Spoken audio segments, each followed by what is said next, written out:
I would like to introduce activist Dana Larsen to the European and Croatian and world public. So can you please in few sentences explain who is Dana Larsen and how are you contributing to the cannabis community with your activism in Canada?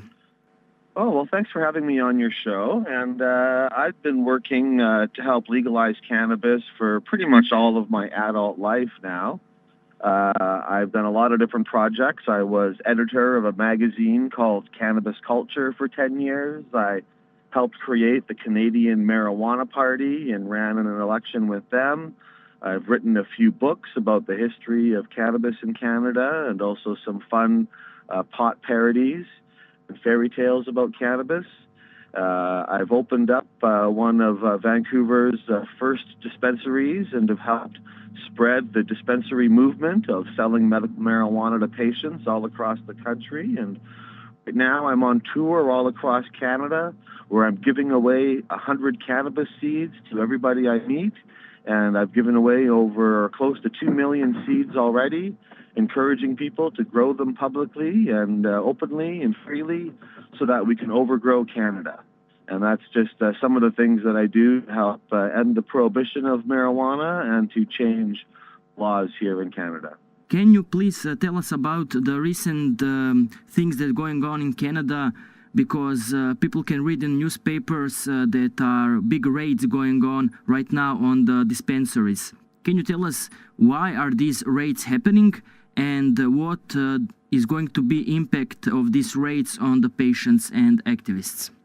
Well, Canada has a lot of laws about cannabis that we don't enforce. Very big civil disobedience campaign against Canada's marijuana laws. And when we started 20 years ago, you couldn't even buy a bong or a pipe in Canada because those were against the law. And so many of us opened up bong shops in Canada and started selling pipes and vaporizers and things, and police would raid them and try to shut them down, but we kept them going. And eventually the police gave up on these raids in the late 1990s because it was a lot of money and expense, and the courts weren't willing to give out very severe penalties. And so now, although the law is still on the books, bongs are pretty much available in Canada. And now for the past few years, we've been doing the same thing with medical marijuana dispensaries. And what we've got in Canada right now is becoming a system very similar to what they have in Amsterdam, where you have local dispensaries, or there it's coffee shops, but local places where you can buy cannabis. In Canada, many of them have a medical requirement, but now many of them don't, and they will sell to any adult, just like a coffee shop. And although it's against the federal law in Canada, many cities are giving licenses and permits because it's just too hard to stop them. Many of the cities support legalization and want to help. And so we're getting this same kind of system here in Canada that developed in Holland. But in some cities, like Toronto, which is Canada's biggest city, the police are not giving up. And so although there's over 100 dispensaries in Toronto, the police raided some of them a few months ago. Most of them reopened again, but some of them are facing charges. And Mark Emery, who is one of Canada's most well-known activists and got his start selling bongs in the 90s and fighting those laws, he has the Cannabis Culture chain, and him and his wife opened up at least 8 dispensaries in Toronto and also in Ottawa and Hamilton and other cities. And they were a big target. And so a few days ago, the police raided all of their locations across Canada. And Mark and Jody spent 2 nights in jail, along with some of their friends and employees. And they've been ordered to no longer be part of Cannabis Culture. They have to no longer go to any of those locations. And they've got all these bail conditions on them. But I expect most of those stores are probably going to change their sign and reopen under a different name and going to keep going. And so although it's very difficult for those who have been raided, the dispensary movement in Canada is still very strong and continuing forward. For the people who are not from Canada, they may be thinking that, okay, these dispensaries aren't working under the law, they were illegal, so the bust was okay. But there's another problem with the dispensaries. It's that dispensaries started a legalization movement not few years ago, but in the 19th century, there was already dispensaries that were selling pre-rolled cannabis joints to the patients. So it's not the new thing that dispensaries are existing in Canada, and it's not the new thing that the government is busting them down.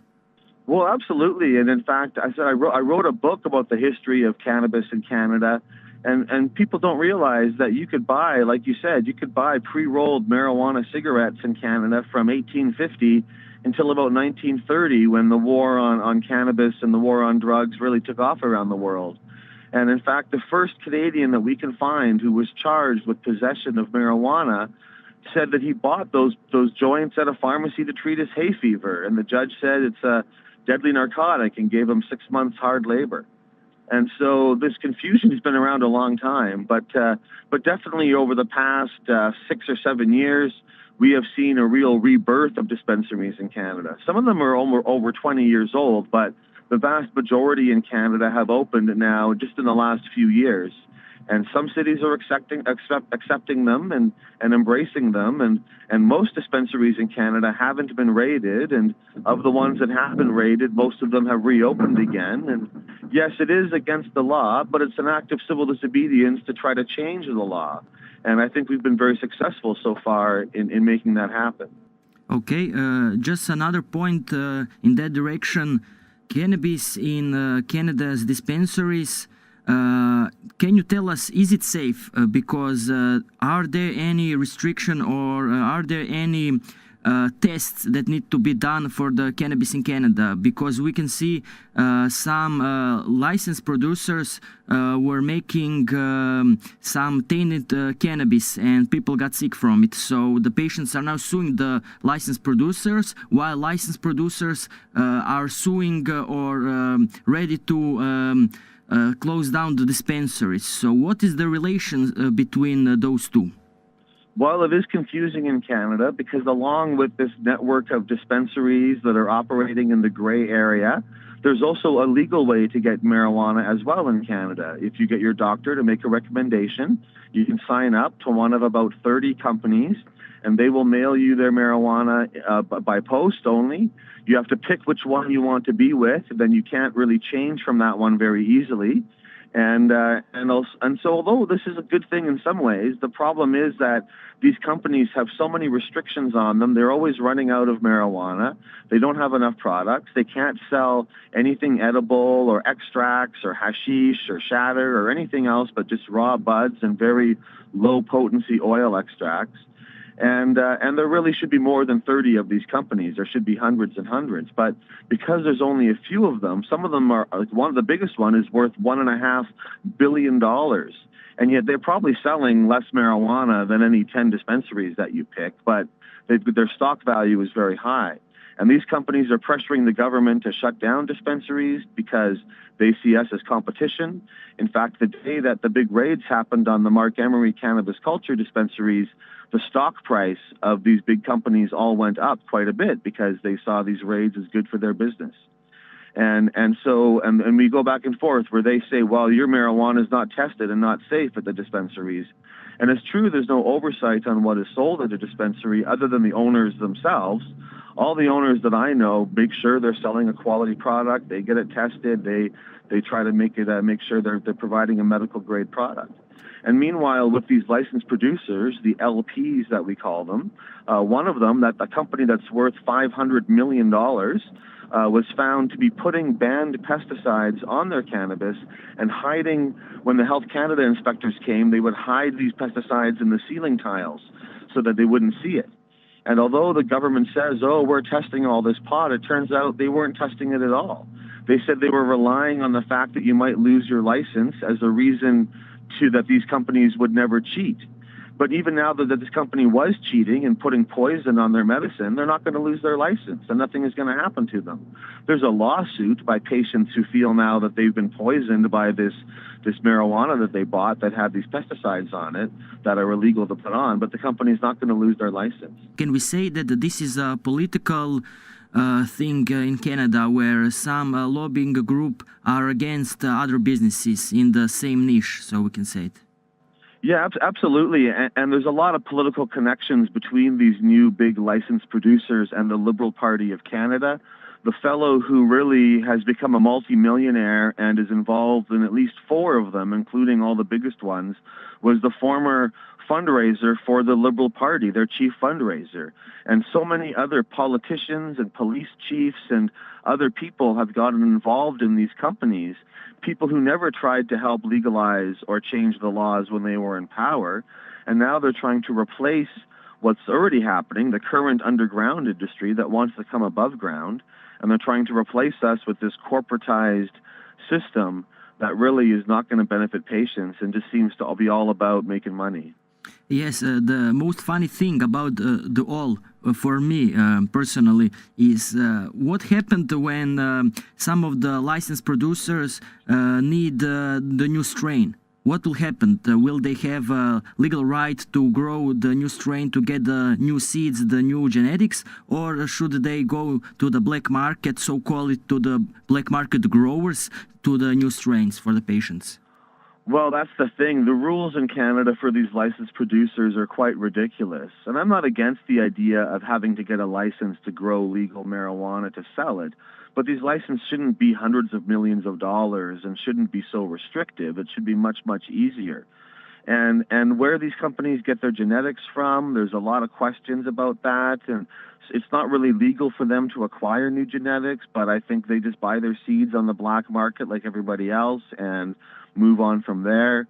There's a lot of holes and gray areas in the system, every part of cannabis in Canada, because they're trying to keep all these strict rules in place when really they should be treating it at least the same as alcohol, if not more openly. Canada can be looked from one side as a leader in cannabis legalization in the world, because some of the patients got their cannabis in legal way. There are doctors that are prescribing it, and some Canadian companies are even exporting their cannabis over the board to the Europe, even in my own country of Croatia. But in the other hand, the Canadian legalization model is very wrong. We are now talking about why is this model wrong. One of the things that we talked about in this conversation so far is so-called Operation Gator that recently raid key dispensaries that are in the forefront of the movement. So we can say it's political thing. Can people that are being targeted, can they sue the government? Can they do something with their lawyers? What's the next step? Well, they're going to try. I'm not sure they'll be able to sue the government, but they're certainly going to fight these charges. But what often happens in Canada is that, will they ever go to trial? I'm not even sure that will happen, that they'll ever be going to trial. Most of the hassle comes from being on bail for a few years while you wait for trial. And the bail conditions are very restrictive. And if you violate your bail, if Jodie Emery goes back to the store where she's worked for many years, even just to say hi and have a visit, she could be arrested and spend several months or years in jail waiting for her trial to come. And often in these cases in Canada, the trial ends up being canceled. They drop the charges at the last minute because they know that the expense and hassle of a trial over this really is not worth the money. So Canada is, in many ways, is a world leader in marijuana. There's no other countries where the government is, growing marijuana openly and selling it to patients and exporting it to other countries, and those are good accomplishments. But the model of legalization in Canada is not the right model, and they're still arresting people all across the country for simple possession of marijuana every day.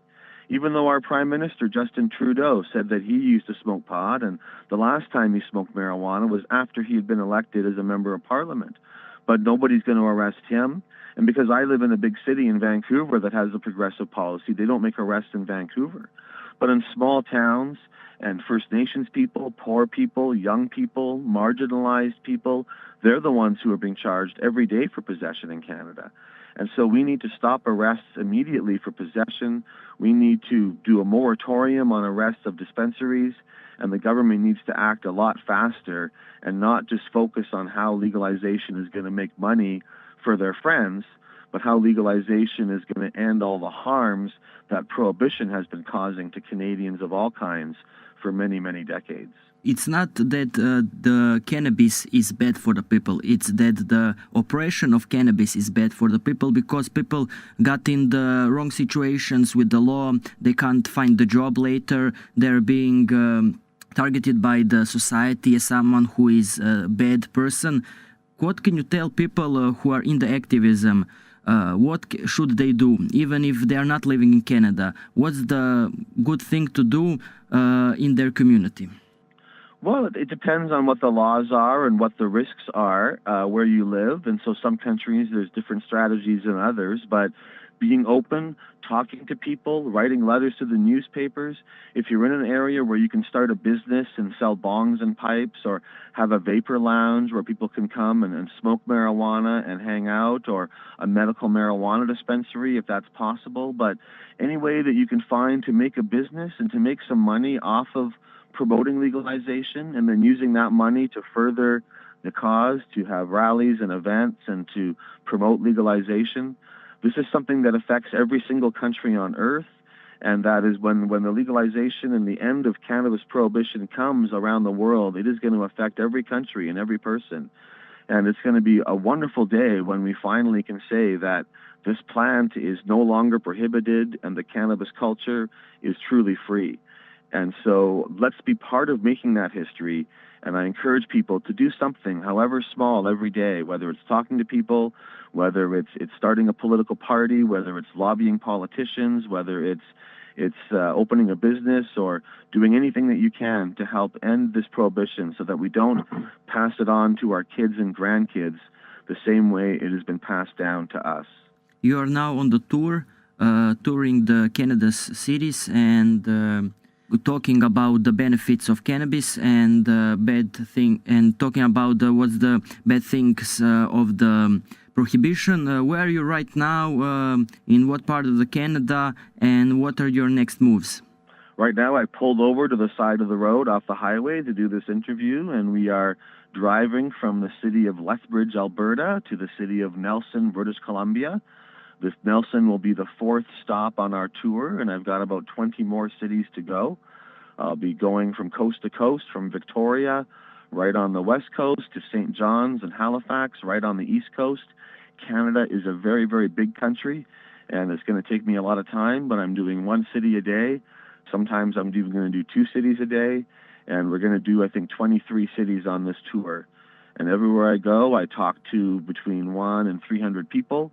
I give out hundreds and hundreds of cannabis seeds. I explain the hidden history of cannabis in Canada, and I encourage people to get active in their communities, to get involved, to plant these seeds, and to help me fulfill my dream of overgrowing the government, overgrowing Canada, and overgrowing the world with cannabis plants. Yes, overgrow. That is the one of the greatest activism, because you just plant a seed and the nature is doing it. So can you please tell us what happened last year while you were doing your overgrow tour? You were arrested because seeds. 5 or 6 police officers were arresting you because you have handful of seeds. That's funny and sad in the same way. Yeah, it shows how ridiculous the cannabis laws are in Canada, because seeds are technically illegal, just like bongs and pipes, and even grow books are technically illegal in Canada, but they're available all over the place. And so last year I got donated millions of seeds, and I announced we're going to do the first Overgrow Canada tour and giveaway. And on the second city that I visited, in Calgary, Alberta, and Alberta is probably one of the more prohibitionist provinces in Canada. And in Alberta, many police officers showed up at the hotel room that we'd rented, or the speaking room we'd rented to do my talk. And they ended up arresting one of our volunteers who was going to get some more seeds. And so I went and talked to the police, and they ended up arresting me for a handful of cannabis seeds. And I spent the night in jail, and I have all these bail conditions on me. Actually, earlier today, I had to call my bail supervisor and talk to him. And I have to call in every month, and I'm going to be having a trial next year, and they've got a hearing coming up in a few weeks. But the real irony here is that you can buy high-potency marijuana seeds over the counter, at least 12 places in Calgary, all of which advertise it and have signs in the window, come in and buy marijuana seeds. And they don't have any problems, even though it's illegal, because nobody really cares, and the police have better things to do. But because I was high profile and getting in the news and getting attention, they decided to come and waste a lot of time arresting me. And so it's quite ridiculous. But even then, I continued on the tour. I visited 20 more cities after Calgary, and no police officers came in the other city, and we kept doing it. And this year I haven't had any problems. I'm a little nervous about going back to Calgary in a few weeks and doing it again, but I'm going to. And maybe they'll arrest me, maybe not. I'm not sure. But it's really ridiculous when you can buy cannabis, high-potency seeds anywhere in Canada, but they're charging me and want to have a trial for my giving away seeds for free. It just shows how ridiculous things are in our country right now. Where can people find your book, and where can people hear what you gotta say about the cannabis legalization and cannabis prohibition on the internet? Do you have a webpage, email, Facebook, Twitter? Yeah, I've got a whole bunch of websites actually. You can go to overgrowcanada.com. If you want to sign up there for Canadians only, I'll send seeds and find out about that campaign. You can also visit me at my own website at danalarsen.com. That's DANALARSEN.com, and I've got a lot of projects there, and you can find my dispensary and my books there. Or you can go to greenbudsandhash.com, and that's where all my books are for sale, as well as my history of cannabis in Canada. I also have some funny marijuana books. One is called Harry Pothead and the Marijuana Stone, and it's a book parody of Harry Potter. I've also got Green Buds and Hash and The Pie-Eyed Piper, and these are marijuana fairy tales for all ages. And you can get them at greenbudsandhash.com, and that's where you can find out about all my projects. Well, thank you so much for having me, and I hope that we can overgrow the whole world together and end the war on cannabis in every single country on earth.